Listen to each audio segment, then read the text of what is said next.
My name is Muhannad Shono. I'm an artist. I'm from Saudi Arabia, and I'm the next contemporary art curator of the Islamic Arts Biennale in Jeddah. The contemporary commissions are really woven through this idea of the in-between. They're a thread connecting the past through these historical Islamic objects into our contemporary now. They are continuing this narrative and addressing issues of today. The theme of وَمَا بَيْنَهُمَا is something very close to my heart. It is not the edges of things. It is not the ground or the ceiling. It is not the earth or the sky. It is this very limitless, expansive, inclusive space that we're trying to explore, give shape to, and measure. In البداية, we are exploring the idea of the in-between, وَمَا بَيْنَهُمَا, through the application of the heart. It is very intangible. It is very formless.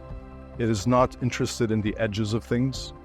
It is this layered, inclusive space that is welcoming.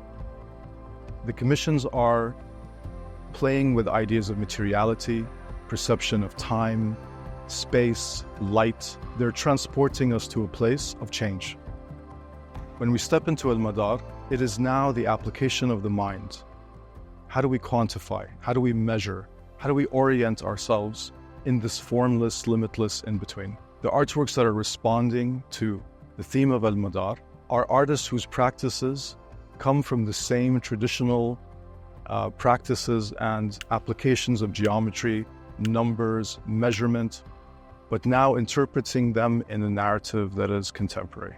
Finally, under the Mazalla, we will host a contemporary Islamic garden comprised of conceptual spaces that cultivate this idea of a contemporary space. The commissions in the outdoor space are site-specific, responding to the earth, in touch with nature. We are learning, we are experiencing acts of rejuvenation, personal gateways and pathways, leading to collective spaces of community and the congregation. So, of course, a lot of the artists that have been commissioned in this Biennale will be young artists from Saudi Arabia, because it's time now to give them the space and allow for their voice to dictate how we want to look at our ideas of contemporary Islam.